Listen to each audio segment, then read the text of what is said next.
Coming up on Mountain News at 5:30, power outages continue to be an issue for some in Kentucky. And lawmakers reconvene in Frankfort. We'll tell you about some of the bills that were discussed. And it's still chilly out there with temperatures in the teens and 20s. Those feels like temperatures already in the single digits. How long will this last? Details coming up. Dedicated to southern and eastern Kentucky, this is WYMT Mountain News at 5:30.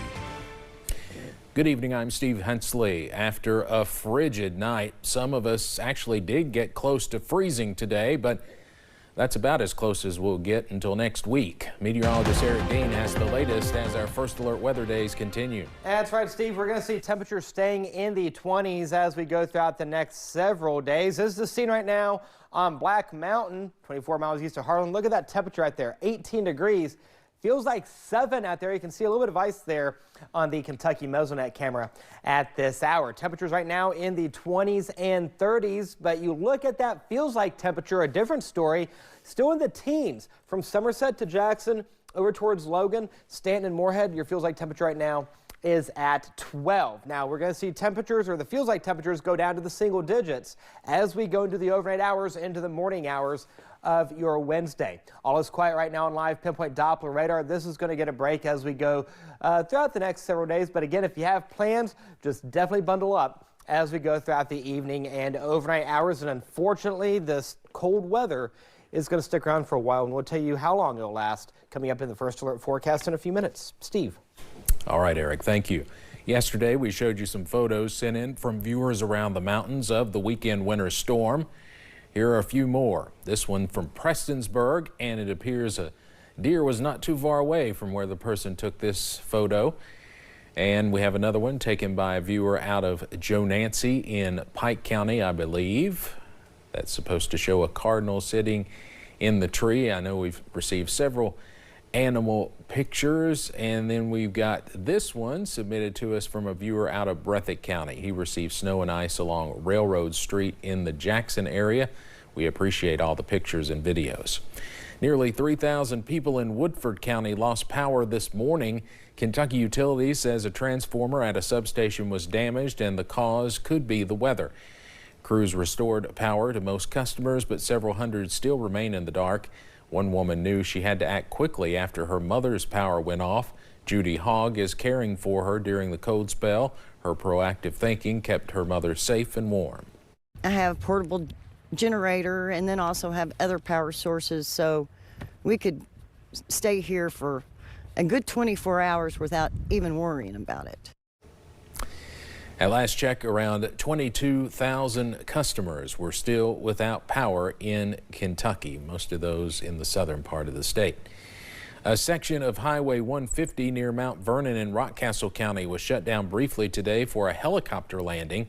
Brodhead Fire Department says they responded to a call about someone who had fallen, and Rockcastle County EMS determined the injuries required air transport to a trauma center. After the road closed, the helicopter was able to land safely and transport the patient. As extreme cold grips south central Kentucky, a community effort in Barron County is making sure no one goes hungry or goes without warmth. At the Happy Valley Inn in Glasgow, a simple bowl of soup is offering more than just a meal. The effort is led by Jamie Fancher, who manages the motel. While some people live at the inn, others stop by just to get warm or get some food. Fancher says the motel now serves as a safe place, offering soup, blankets, and fellowship. And it's just really reached to where it's more or less, it's not just about our nonprofit, it's a community action. It's like everyone wants to show the love for the community, and they'll message me and be like, hey, can we do this or can we do that? We just need someone to help schedule it. The soup and blankets are available daily at the motel. It is located at 500 Happy Valley Road in Glasgow. Now to an update on the water situation out of Wayne County, West Virginia. 2 weeks ago, authorities say vandalism at a power substation caused oil to leak into the town's waterways, leaving residents without water now for a week and a half. A statement released from the West Virginia Department of Health indicated that oil from a vandalized transformer was present at one location within the Wayne water system, but that water test was collected before officials say this weekend's weather damaged some of the containment equipment. Those living in Wayne say they are growing restless.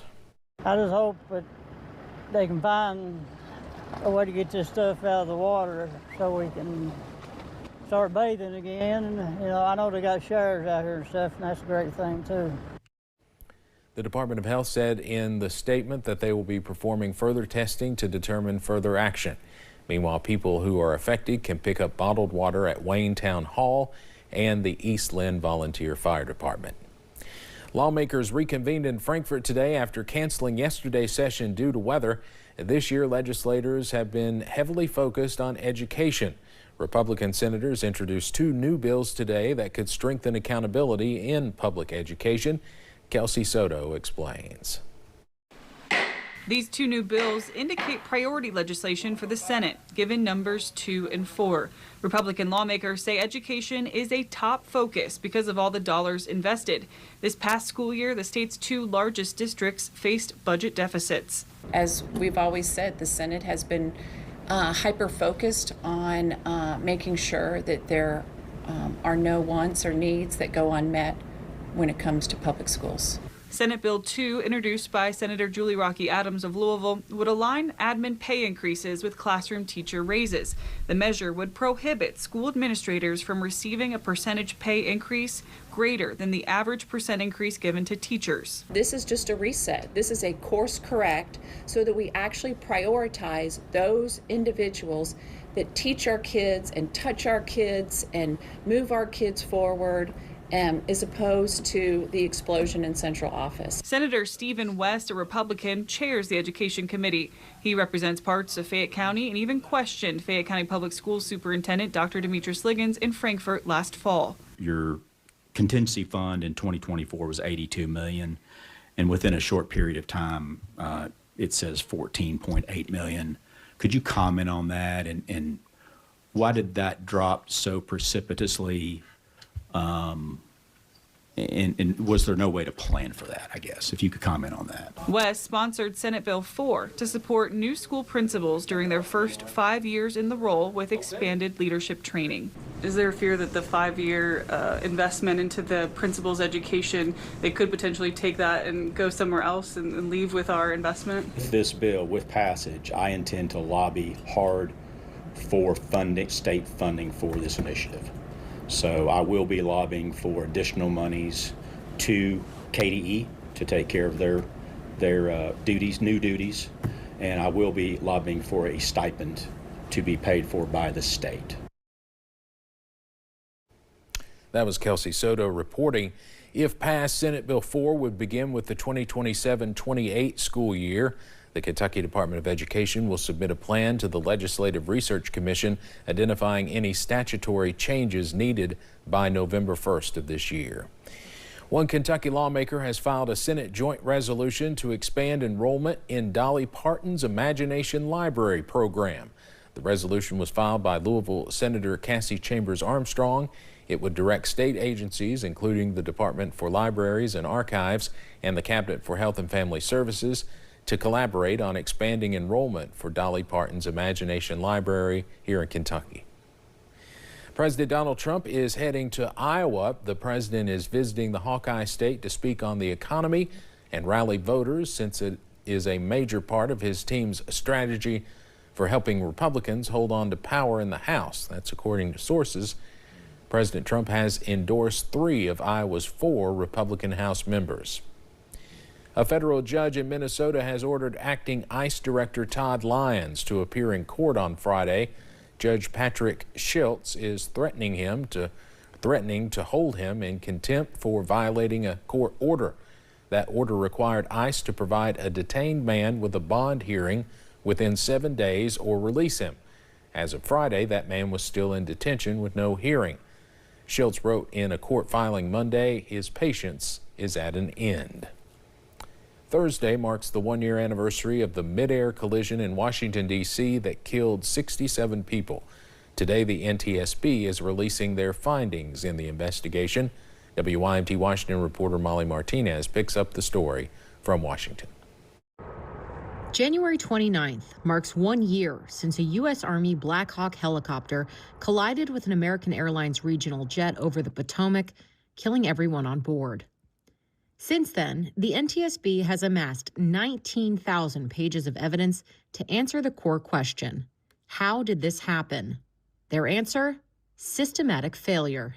We are not here today to place blame on any individual or any organization, but we are here to ensure those systems that failed to protect 67 people on January 29, 2025, never fail again. Among the evidence, interviews with air traffic controllers about the moments leading up to the crash. In a post-accident interview, the local controller stated that he felt a little overwhelmed about 10 to 15 minutes before the accident when the traffic volume increased to 10 aircraft, consisting of 5 airplanes and 5 helicopters. About 90 seconds before the collision, the traffic volume increased to a maximum of 12 aircraft, consisting of 7 airplanes and 5 helicopters. As part of the day-long presentation, the NTSB simulated blind spots both pilots experienced that night.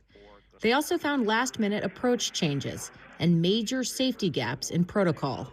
Absolutely no one in the FAA did the work to figure out there was only 75 feet, at best, 75 feet of vertical separation between a helicopter on Route 4 and an airplane landing on runway 33. They also shed light on the moment of impact. Examination of the recovered wreckage indicated that the helicopter's main rotor contacted the underside of the airplane's left wing, resulting in the outboard section of the wing separating in flight. As part of the investigation, the NTSB is issuing safety suggestions, like limiting landings and runways that overlap with helicopter routes and rerouting Army operations away from DCA. In Washington, I'm Molly Martinez. Salesforce has won a $5.5 billion contract to update the Army's technology and practices. As part of the agreement, the cloud software provider will make its technology, including a version of Slack, available to the military. The 10-year contract will allow the Pentagon to shorten procurement times from months to days. Buying modern commercial software is a top Pentagon priority for Defense Secretary Pete Hegseth. Coming up on Mountain News at 5:30, cold temperatures like we've been seeing impact humans, of course, but what about wildlife? We'll look at that. And in the world of weather, get ready for several days with temperatures well below freezing. Details coming up.